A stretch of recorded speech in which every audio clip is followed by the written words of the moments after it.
చేస్తున్నావు? ఎక్కడున్నావు? ఎలా ఉంటున్నావు? ఇక్కడికి ఎలా వచ్చావు? మేము ఈ ఊళ్ళోనే ఉంటున్నాం. 4 months అయింది వచ్చి. మేము ఉంటున్నావు? ఎవరేమిటి? నేను మావారు. వాట్? నీకు పెళ్ళిపోయిందా? చూసావా, కనీసం ఒక ఇన్విటేషన్ కూడా పంపలేదు. మమ్మల్ని అంతా మర్చిపోయారనమాట. లేదు దుర్గా, అన్నయ్య ఉత్తరం రాశాను, అది తిరిగి వచ్చేసింది. మేము మా పెళ్లి ఒక కథలే. ఎవరే నీ కథానాయకుడు? చెప్పడం దేనికి? ఇక్కడే చాలా దగ్గర మా ఇల్లు. రావే, మా ఇంటిని మా శ్రీవారిని చూద్దు గాని. ఓ పద పద. రావే.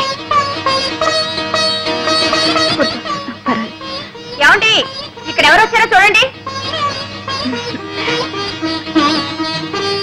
ఎవరు? దుర్గా. మీరా?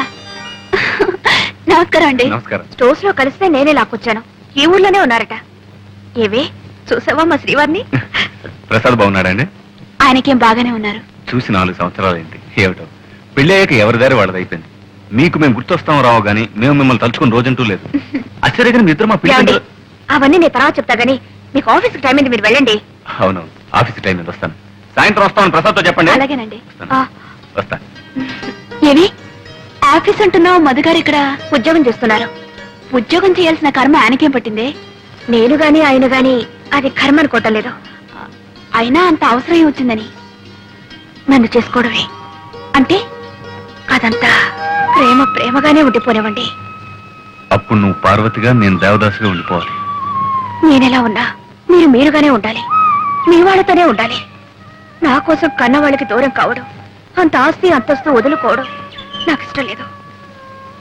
నీకిష్టమైనట్టు నేను ఉండాలంటే నాకిష్టం లేని పని నేను చేయాలి. మా నాన్నకి ఇష్టమైన పిల్లని నేను చేసుకోవాలి. ఆ పిల్ల ఎలా ఉంటుందో తెలుసా?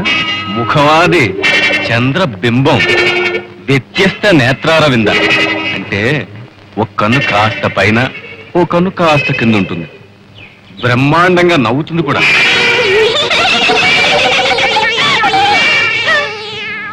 ఎలా ఉంది?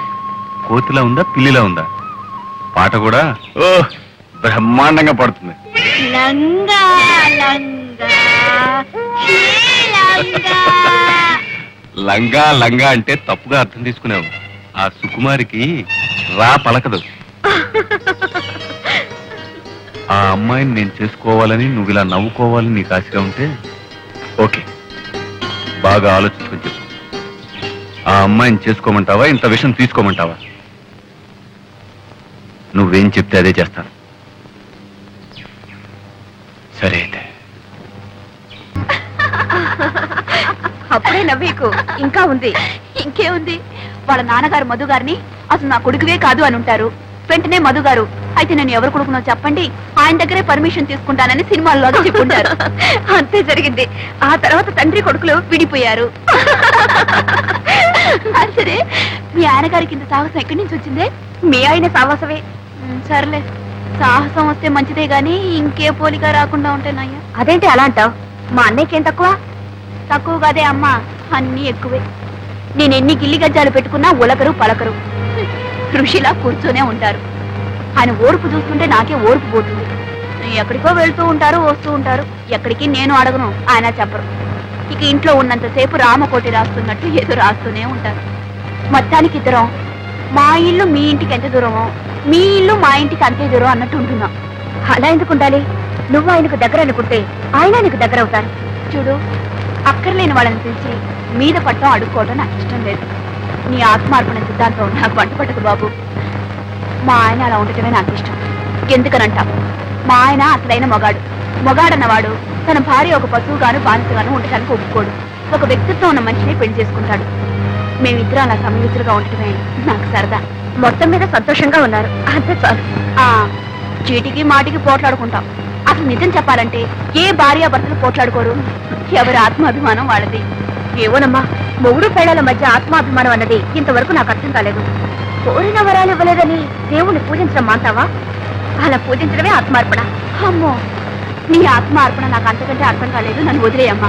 క్లబ్కు టైం ఎంత వస్తాను. క్లబ్ లో కూడా చేరావా? ఏంటి క్లబ్ లో కూడా చేరావని అడుగుతున్నా? పెద్ద తప్పు చేసినట్టు. లేడీస్ క్లబ్ ఏదో టైం పాస్ అవడానికి వస్తాను. అయ్యో, నా బ్యాగ్ మర్చిపోయాను. అయ్యో, నా బుక్. సారీ, వస్తాను.